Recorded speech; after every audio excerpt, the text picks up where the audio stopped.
this one is organic chemistry. I technically made that choice. I wanted you to go a bit. I'll go. So, oh, thank you. So, Professor, you will be happy. Okay.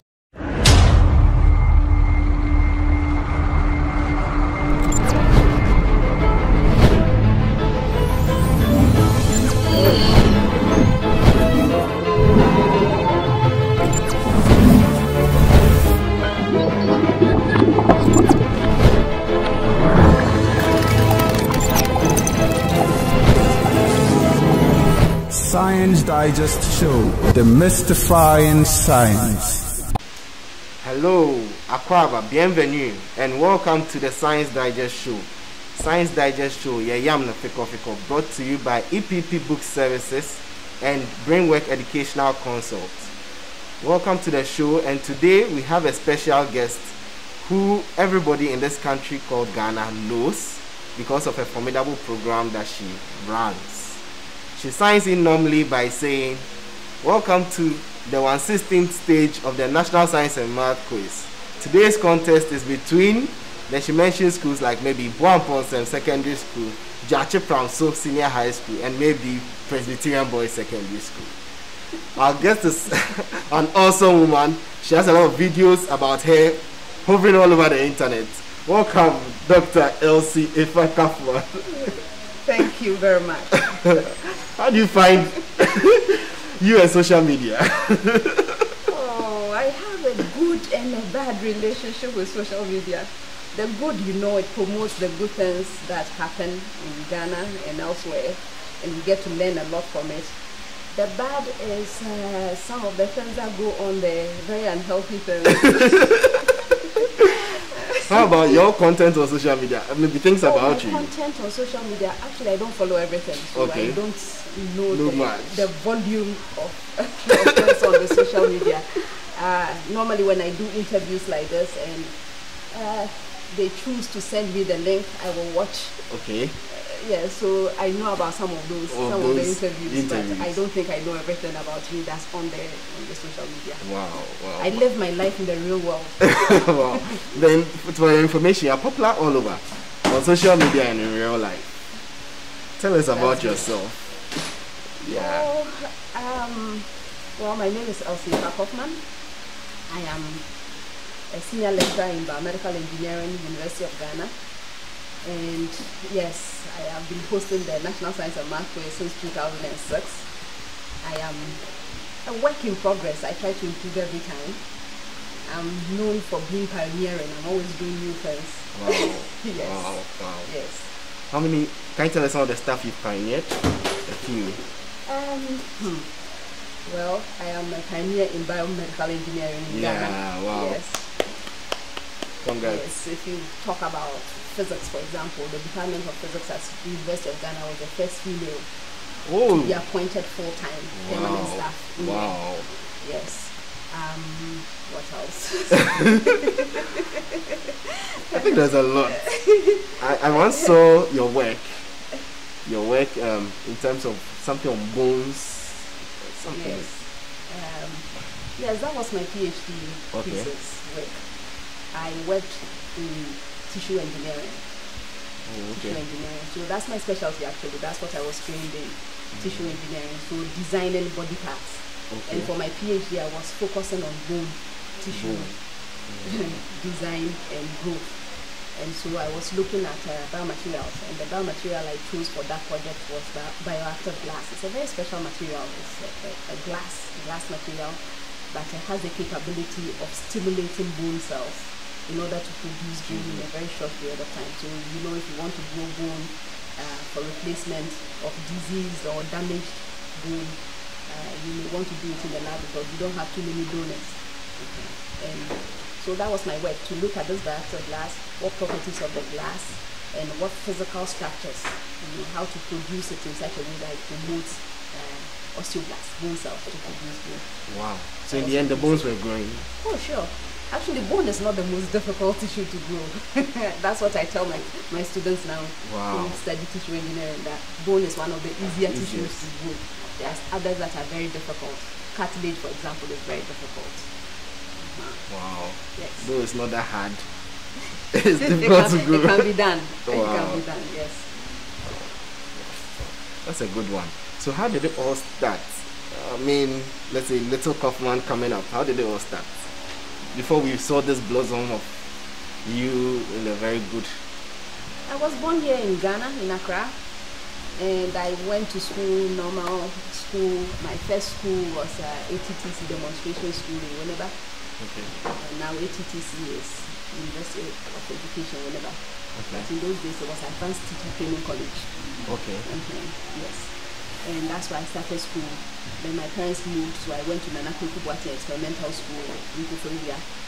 Then I went from there to Ebri Girls Secondary School, not senior high school. Secondary.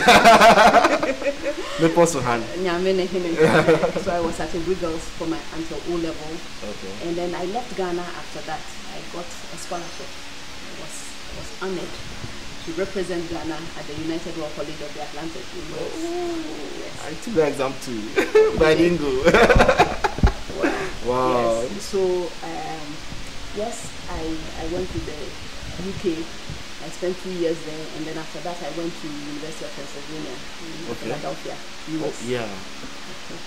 Wow. So, how did it begin? Just going through school, working really hard everywhere I was, taking the best, making the best of the opportunities that came to me, and then also enjoying what I do.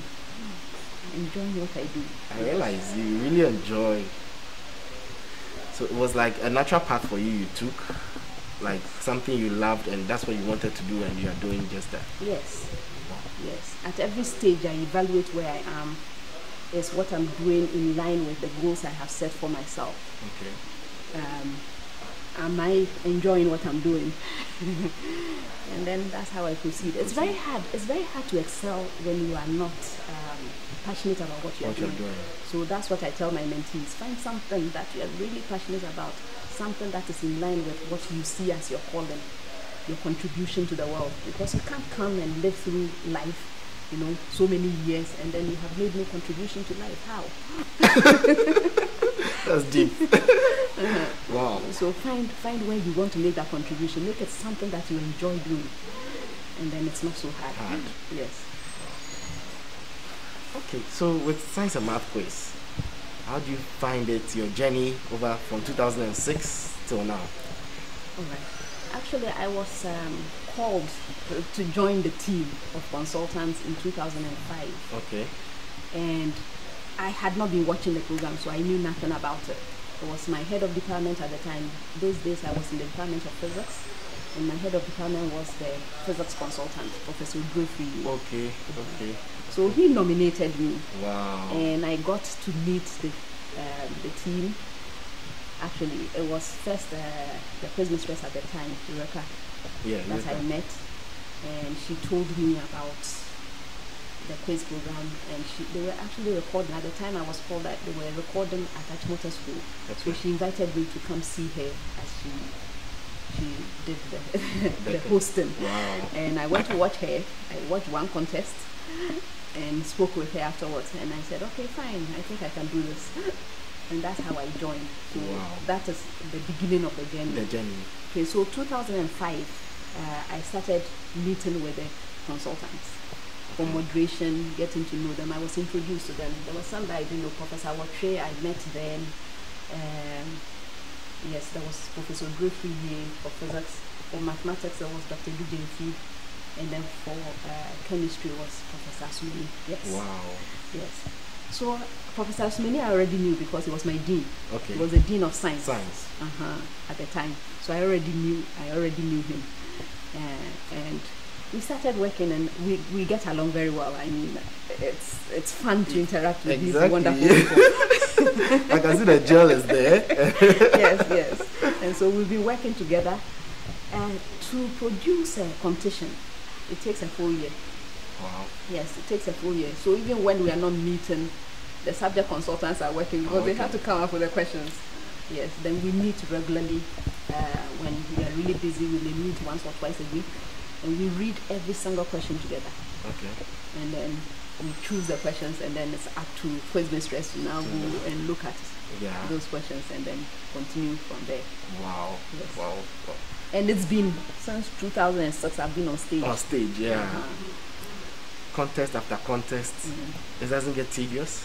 It does. There was one year, was it 2014 or 2015? We changed the format and to have the 135 schools the first time. We had a yes, it was a 135 schools for the first time. And there were 76 contests, national contests. And I did all of them. That year was my hardest year. It was tough. It was difficult because just imagine 76 contests, like a never-ending battle. Exactly. You know, I have a pile of these envelopes that have the questions, one for each contest. And I would go and look at them, and the pile was still, was still up there. In fact, I got ill in the middle of it. I think during the prelims, I was not well. I don't know if anybody noticed, but I really wasn't well. I could tell my voice had changed. But I was able to do it. Wow. It was the year after that we got Quiz Mistresses to handle the prelims. Yes. Wow. So that was my hardest time. Oh, well, God bless you for your tenacity over the years. It has not been easy at all. And we, the supporters, too, we can be up and doing. Like the ASU, your favorite ASU. Oh, my ASU members. Actually, they make things fun. They make things fun. I miss them when they are not around. Yes, but sometimes I also have to chastise them a little bit. Yes, because they get rowdy. Yeah? They get rowdy, and the comments they make sometimes are not the best. Yes. Is it normally when it's against the female schools or? Yes, they've been terrible towards the females. Oh. And when they are bad, and I get to hear it, I've been known to stop and chastise them before continuing. Yes.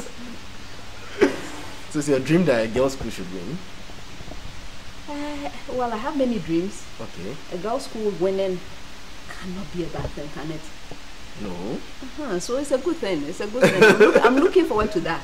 Okay. I'm looking forward to that. This year should have been the ideal because there were not much supporters there. Yeah, based on the hypothesis that we were developing, that some may be struggling with the crowd and all those. This would have been a good year. Yeah. Right. Because if truly that was the main reason, then it was much less this year. Unfortunately, it didn't happen this year either. So we had to go back to the drawing board and check. It was not a controlled experiment. And we didn't seek for ethical clearance before checking, but at least we need to find out what is going on and why it's that way. Because there's no reason why the girls should not be able to win. It's not about their technical competence because they are really good. Some of the girls are just amazing, and so I don't think that's what it is. It's other factors that are coming into play here. Okay, but have you been able to identify these other factors? No, not yet. Not yet. Okay, so you go back to the drawing board. Yes. All right. All right. So, which school has been since the time you took over as Quiz Mistress your best school in terms of across? I don't have favorites. Oh, you shouldn't have a favorite per se, but based on evaluation, after sitting on the stage from 2006 till now, you'll be amazed about 14 that years. When I finish a contest, I don't even remember what happened. Yeah, how do you make that statement? I don't have any strong attachment to any particular contest. Not even Presec. Your boys' school. I know you're biased. Oh, I'm not. I'm not biased. No, I usually don't remember. This is the reason why if you notice, every year I have a book. So I have gathered all the books that chronicle the contest. Okay. So every contest is a new page. And so I have records. Wow. If I go back, I can check the records. If I have to do a report, I use the book to do the reports. But if you just catch me off guard and ask me about a contest, I'm not going to remember anything about it. Wow. It's good for me that way. I don't have any grudges.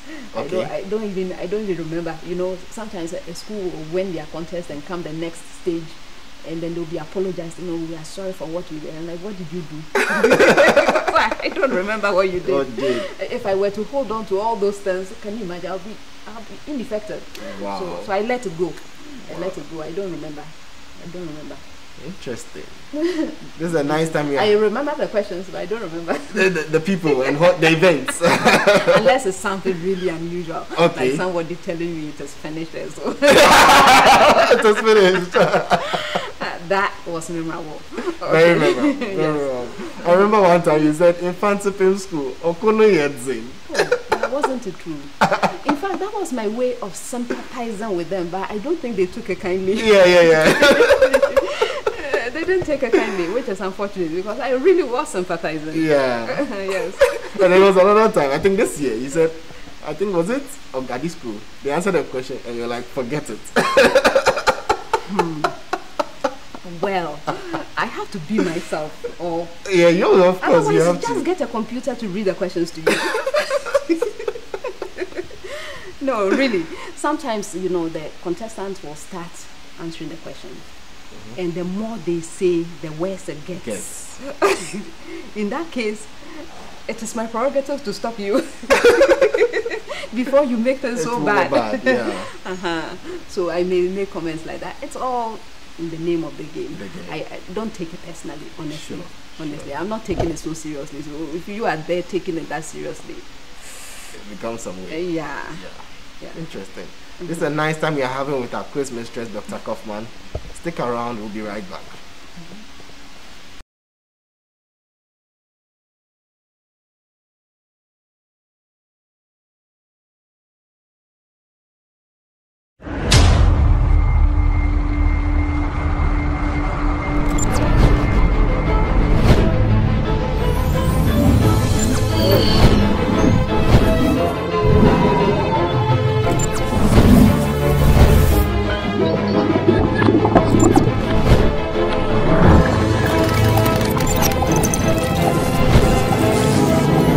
Science Digest Show, demystifying science. Welcome back from the quick commercial break. This is the Science Digest Show. Science Digest Show, we say yam na fiko fiko. We are grinding the science to the finest particle. And we are here with our quiz mistress, our mother, Dr. Elsie Kaufmann. Welcome back. Now, Doc, so COVID this year, how did you find the whole thing? How did this come up? How did you meet it? In last year, 2019, the people that came to wish me Happy New Year, I was telling them I have very good vibes about 2020. I told them that I was having very good vibes. And then the year started okay. I even had a conference for Ghana Society of Biomedical Engineers. We went to Kumasi for a conference in February. Okay. Then we were talking about innovations, biomedical engineering and innovations. Our students had competitions and all that. We were very excited. Only for the announcement to come in March that this pandemic has hit us. Anyway, there's been good and bad. I mean, you can't say it's all been bad. I mean, it's been terrible because of the deaths around the world and the way people have been disorganized, loss of jobs and economic difficulties and so on. Those parts are bad, but there've also been some positive things. Okay. So for me personally, the whole thing started in March after my conference, after talking about innovations. In March, the announcement, and then universities. We were told to move our courses online. I was teaching 3 courses that I had to move to virtual. Wow. It was not easy at all. It was not easy at all. Thankfully, I'd been using the learning management system at least to put material on there for students. And so I continued on that. Okay. And then some of my student groups, my 3rd year group, for example, said they wanted to continue on WhatsApp. So I used many different methods to reach out to my students. Wow. Some students I found were really good. They continue, even every course I teach, by the way, has a course project. So the really serious students continued on their course project, which was great. The not so serious students kept giving me excuses that the group, and they usually do it in groups, that they don't live together, they can't work in groups. Can you believe this? And the university also cut some people some breaks. So there was an announcement that went out that students can present, final year students can present long essays. You know, how do you present a long essay in engineering? And yet some students were taking that seriously. So this year, the teaching was challenging, but I managed to get as much done as possible. In addition to that, as president of Ghana Society of Biomedical Engineers, there were all sorts of demands, and we had to live up to that, especially after the theme of our conference. So we were contacted by the head of the Biomedical Engineering Unit, Ministry of Health, and then also Institution of Engineering, to find out what we biomedical engineers could do to help the fight against COVID-19. So I had to quickly organize a team of members and past students that I have and even current students. I had a team of 30 individuals, and we started working. The challenge was PPE, protective equipment for our frontline workers. You know, when at the beginning of the pandemic, when the pandemic was declared a pandemic, even the developed countries where we source most of our medical equipment and devices were having the same shortages. In some places, they banned exportation of PPE. And so obviously we were in short supply in Ghana. We couldn't import because the borders were closed. Even if you had all the money in the world, you could not get enough. So it was up to us to do something. So my team, we started looking at various different projects. We looked at face shields. As for face masks, we saw that many different groups, even tailors and seamstresses, had all started producing medical devices. I think people have now understood that these are medical devices that are regulated by law, and so they have to get approval for them. But in the beginning, it was a free for all. So we decided not to go for the face mask. But we went for face shields. We even looked at ventilators. We were looking at aprons, gloves, N95 respirator, and then we also have a project on testing booth, a facility, self-enclosed facility for taking samples for COVID-19 tests. Yes, so we had different groups working on this. Actually, the face shields team was the fastest to come up with a prototype. So they got a prototype, we sent it for approval by the FDA, Ghana FDA, which was approved. And we were looking for funding to produce. The purpose was to donate to the healthcare facilities. Luckily, we had First National Bank that came in to support to produce 500 of them. Now the trouble, 500, we were working with one 3D printer. Part of it was 3D printed.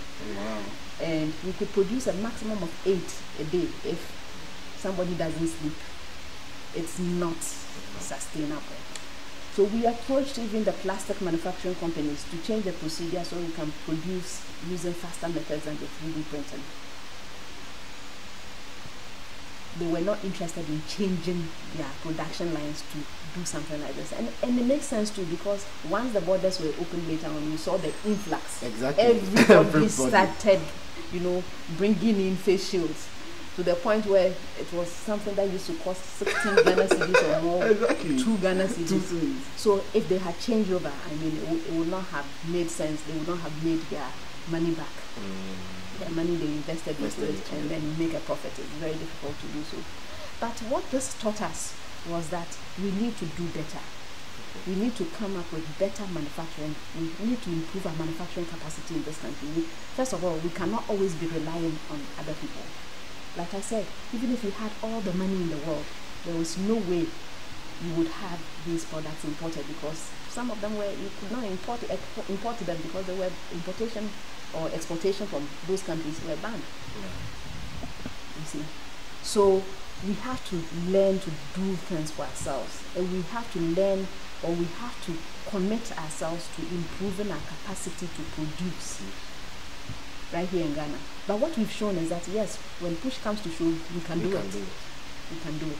Okay, so that was one of the projects I did during the COVID-19. I also joined the Citizens Coalition for COVID-19.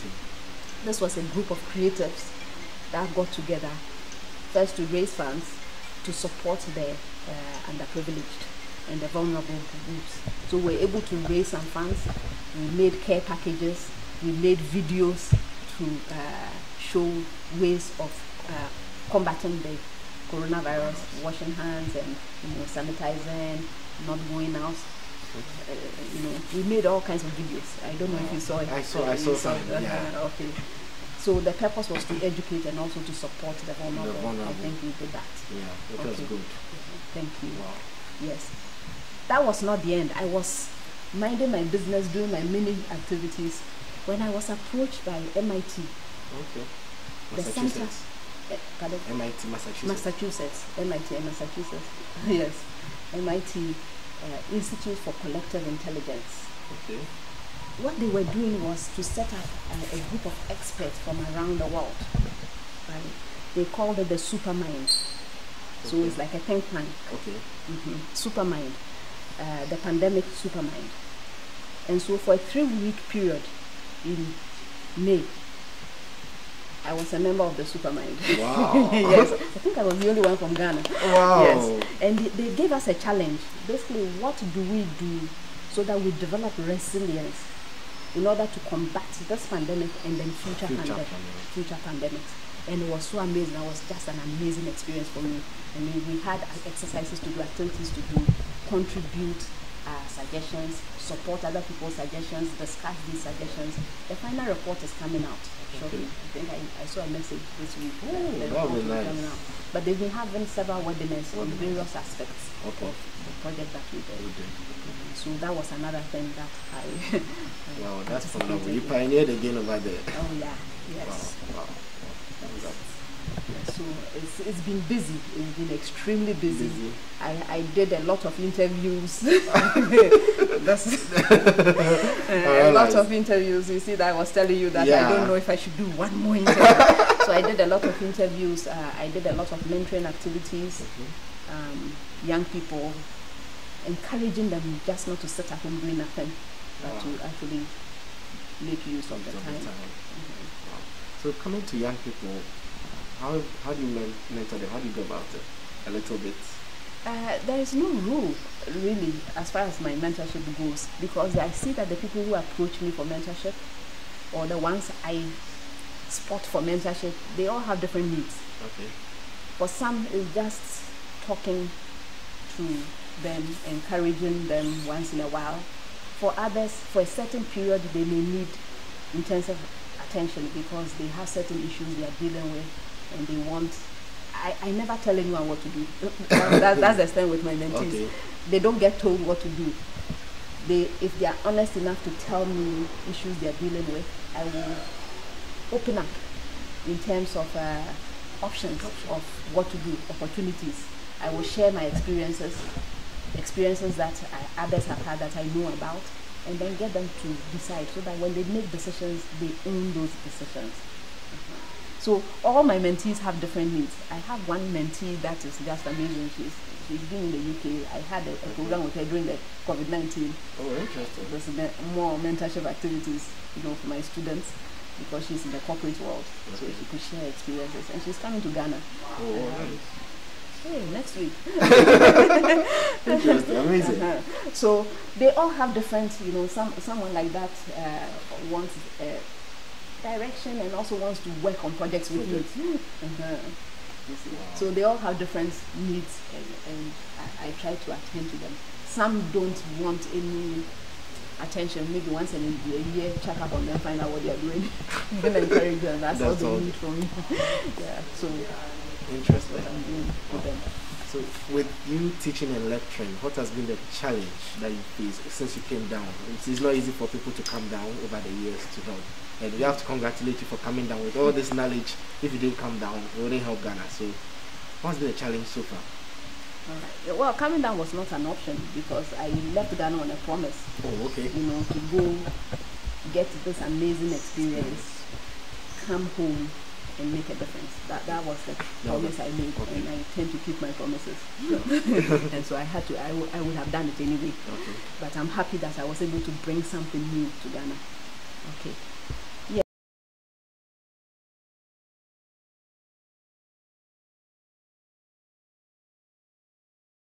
My students, and it's amazing potential if only they will tap that potential. So the frustrating bit has been about the lack of urgency or the lack of interest in doing as much as they can do. Oh, okay. I get frustrated when I see a really promising student just settling for the mediocre. And unfortunately, there are many like that. There are many who have come to engineering school really because it's time to be in university, because they are looking for the certificate and they must be given a job once they finish, but not really interested in solving or contributing anything exceptional. That is what I have seen. And the way the situation is also, I mean, we encourage that in our educational system, right? So a person that just does the bare minimum, and if you're really bright, you can do the bare minimum and keep passing the courses, right? And we reward for just memorizing things, just going through the system, as opposed to learning in order to use the knowledge for something. So those have been my challenges. Wow. And so it's not just also with the students, it's also as educators. Okay. There are many of us who take it as just a job, right? We are not trying to change the world. We are not trying to do anything. We need a salary at the end of the month. So how can I, and I see it as maybe I'm being too harsh, just gaming the system, do the bare minimum, you get paid anyway. Or complain that we don't have enough funding. But some of the things we can do to change, just changing the attitude of one student, sometimes it doesn't take funding. It takes the extra effort. But then they may also say, okay, the effort can be better used elsewhere. We also get rewarded for certain things, right? Yeah. You get rewarded for certain things. And making an effort to change attitude may not get rewarded. So it's not something that an educator in the university, in the school, may want to do. So it's there's national, satisfaction with mediocrity. Oh, national satisfaction with mediocrity. Interesting. We can do so much more, honestly. Exactly. We can do so much more, but it takes work and effort. Interesting. And what do you think has been a challenge on the students' side when it comes to engineering or biomedical engineering? Biomedical engineering is not easy. So I appreciate their challenges. Sometimes when they talk to me, they forget I was also in their place.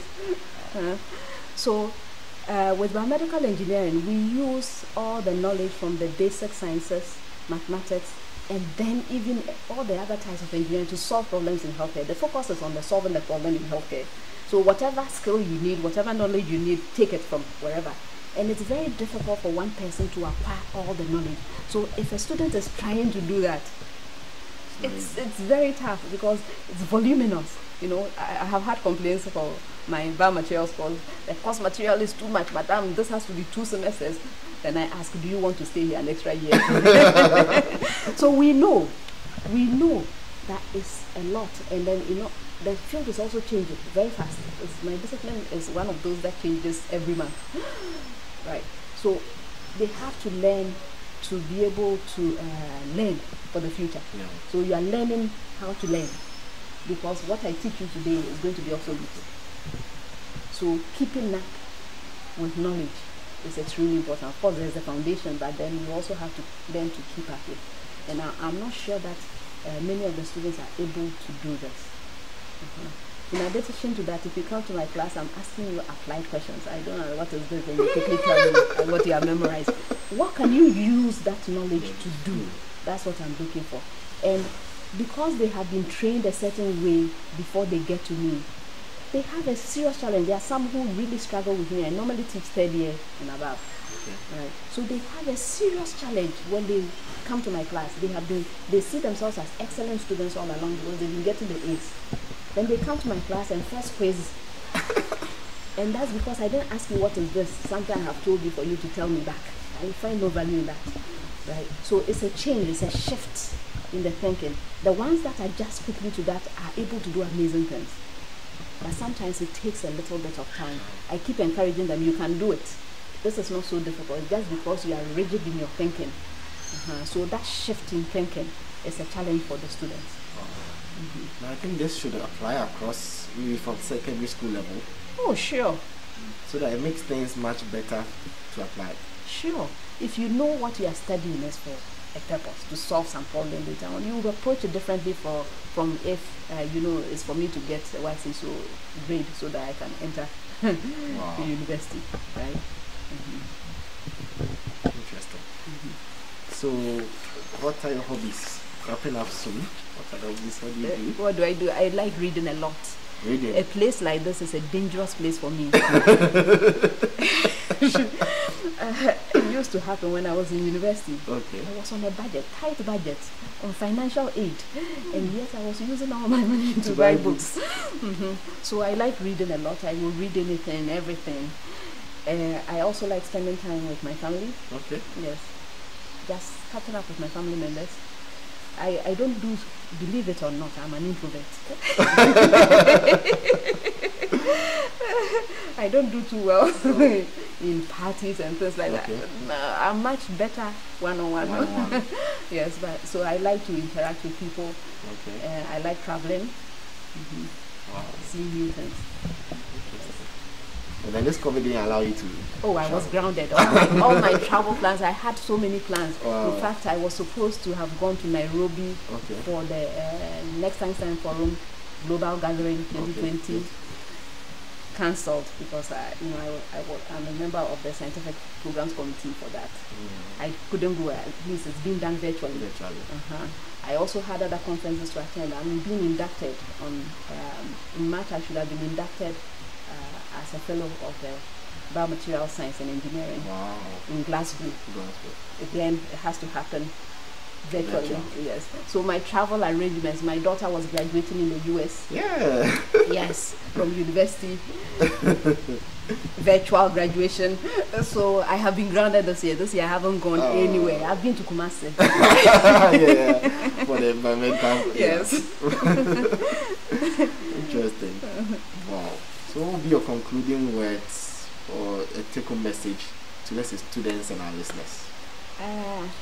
Well, our students are our pride and joy because we see the potential. I see the potential in our students. They can change the world, honestly, if they believe it themselves, if they approach themselves seriously in that way, that what they are learning is for a purpose. You learn so that you gain knowledge to change your life, to change the life of those around you, and to change the nation and to change the world. Wow. Please, there are people supporting you to do all this. Find the right mentors. Do the best you can. We'll be here supporting you. You have to do much better than my generation has done. Thank you for listening. Thank you very much, Dr. Kaufmann. This has been the Science Digest Show brought to you by EPP Book Services. We have a presentation to Dr. Kaufmann in a bit, and then we'll wrap up from here. Stick around, we'll be back.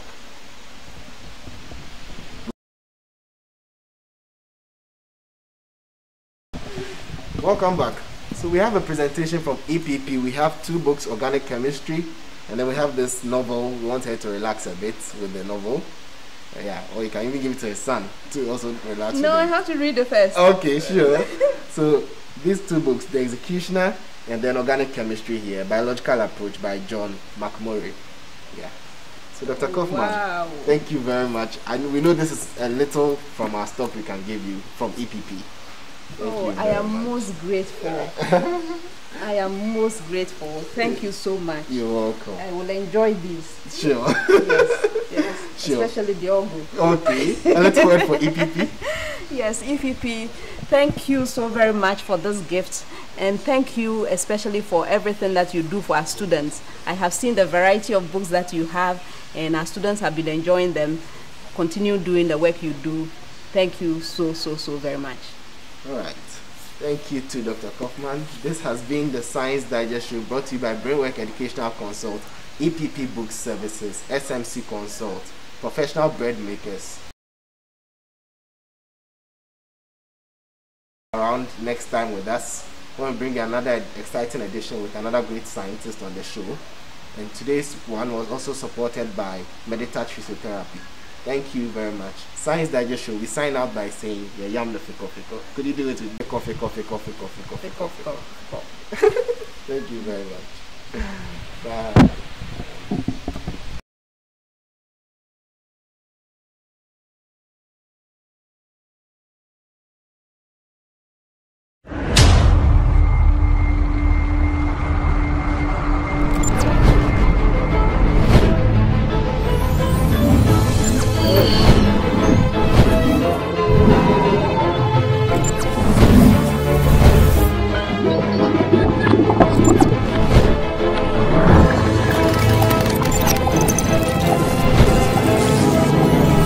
Science Digest Show, the mystifying science.